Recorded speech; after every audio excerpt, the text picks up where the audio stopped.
Coconut rice అనగా కొబ్బరి అన్నం అండి. కొబ్బరి అన్నం తయారు చేసుకోవడానికి మనము రైస్ ని ఈ విధంగా ఉడికించి పెట్టుకోవాలండి. 1 గ్లాసు బియ్యంకి 2 గ్లాసులు వాటర్ పోసుకొని మనము ఈ విధంగా పొడి పొడిగా ఉడికించుకోవాలండి. పొడి పొడిగా ఉంటేనే కొబ్బరి అన్నం చాలా టేస్టీగా తయారవుతుందండి. తర్వాత కొబ్బరి తురుము. ఈ కొబ్బరి తురుమును మనము మిక్సీలో వేసుకోవచ్చు, లేదంటే తురుముకోవచ్చు కూడా అండి.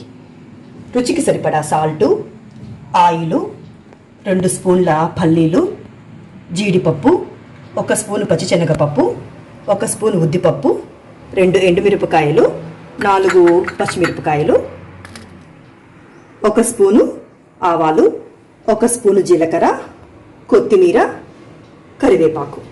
ఇప్పుడు కోకోనట్ రైస్ అంటే కొబ్బరి అన్నం ఎలా తయారు చేసుకోవాలో మీకు చూపిస్తానండి. ముందుగా మనము రైస్లో కాస్త సాల్ట్ని యాడ్ చేసుకొని దీన్ని కాస్త కలపెట్టుకొని పక్కన పెట్టుకోవాలండి. స్టవ్ మీద ప్యాన్ పెట్టుకొని 4 టేబుల్ స్పూన్స్ ఆయిల్ వేసుకోవాలండి.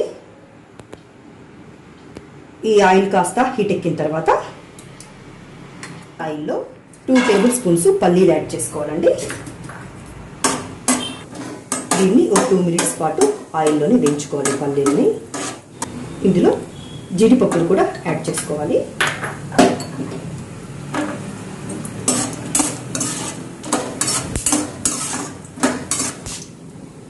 ఇందులోనే 1 టేబుల్ స్పూన్ పచ్చిశనగపప్పు యాడ్ చేసుకోవాలి.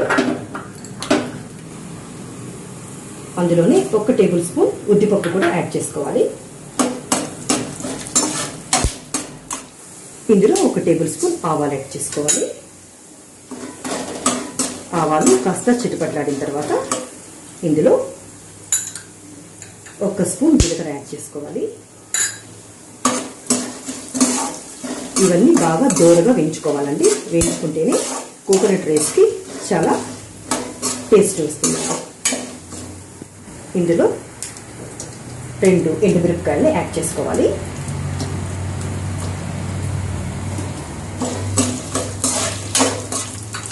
ఇందులోనే 4 పచ్చిమిర్చి చీలికల్ని కూడా వేసి యాడ్ చేసుకోవాలి. ఇందులో కరివేపాకు రెమ్మల్ని కూడా వేసి యాడ్ చేసుకోవాలి. 1 కప్పు కొబ్బరి తురుముని యాడ్ చేసుకోవాలండి.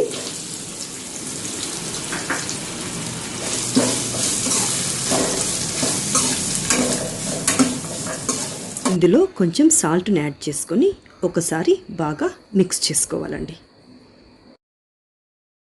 ఇందులో మనం అన్నం వేసేసుకొని కలిపేసుకోవాలండి. అన్నం వేసిన తర్వాత లో ఫ్లేమ్లో పెట్టుకొని మాత్రమే కలయి పెట్టుకోవాలండి, లేదంటే ప్యాన్కి రైస్ మొత్తం అంటుకుపోతుంది. ఇప్పుడు స్టవ్ ఆఫ్ చేసుకోవాలి. ఫైనల్గా కొత్తిమీరని యాడ్ చేసుకుంటున్నానండి. ఇంతేనండి, మన కొబ్బరి అన్నం తయారైపోయినట్లేనండి. దసరా నవరాత్రులు మొదలవుతున్నాయి కదండి. అమ్మవారికి కొబ్బరి అన్నం అంటే చాలా ఇష్టమంటండి. మీరు కూడా ఒకసారి కొబ్బరి అన్నాన్ని తయారు చేసుకొని దసరా నవరాత్రుల్లో ఒకరోజు అమ్మవారికి నైవేద్యంగా పెట్టుకోండి.